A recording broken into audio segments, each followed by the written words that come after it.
Today, we look at some see-through stuff.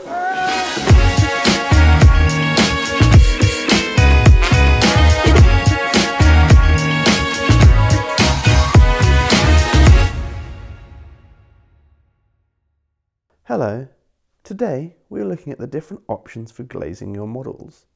Now, you could be forgiven for thinking this is a bit of a dumb and not wholly necessary particular that needs attention. However, it is one of those small details that can really improve the overall look of a model. What's more, it's fairly cheap and pretty easy too. So, what are the options? Well, older models and kits usually come with a layer of glazing behind the moulding of the body. Whilst that does provide a window of sorts, it does mean that the frames around the windows are super deep, as can be seen on this Bachmann collet and also on this replica Mark I. This generally looks pretty poor no matter how well you dress it up, but there is a remedy, and it is quite simple, as it uses a technique that is now pretty commonplace among modern modelling techniques, and that is to use flush glazing. This can be seen here on the new style Pullmans and also on those free Mark Is that everyone freaked out about a few years ago. How do you get that sort of glazing in your older models? Well, there are a couple of companies that make these special kits to install, and they are specific to each coach.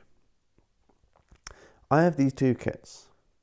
One for a Collet Sunshine stock coach from Southeast Finecast, and this cost about £2.50.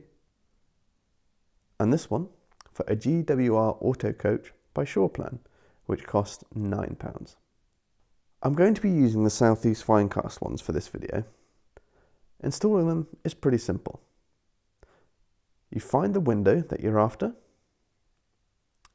cut it out roughly, and put it in the hole.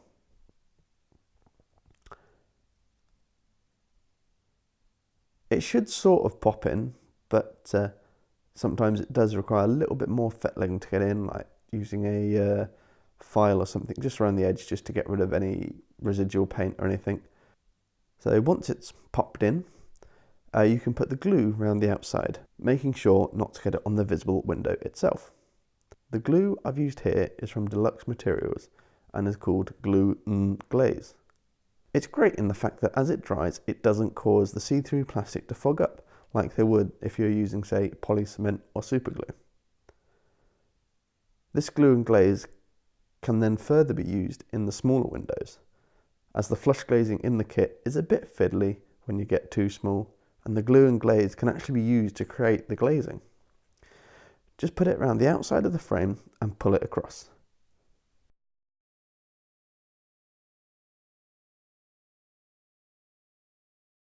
Whilst this is super helpful, it can't be used on all windows, as once it gets too big, it just doesn't work.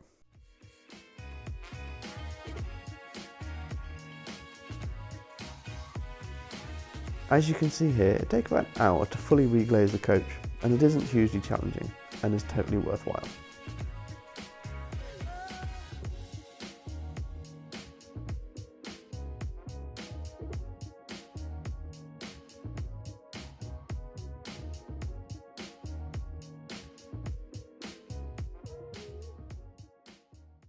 When comparing the newly reglazed coach, you can really see the difference the flush glazing has made, and it just helps to create a more smooth outer look, more similar to that of the real thing.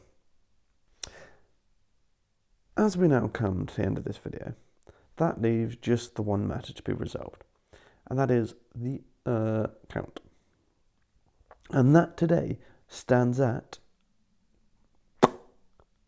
So let's turn that into pounds. And seeing as today was all about coaches, and specifically a Great Western coach, this will be donated to the Swindon and Cricklade Railway, who are currently in the process of restoring a Great Western Railway top plate. And there we go, we've come to the end. Thank you very much for watching. I hope you all got something helpful from this video, and that you'll contemplate hitting the subscribe button.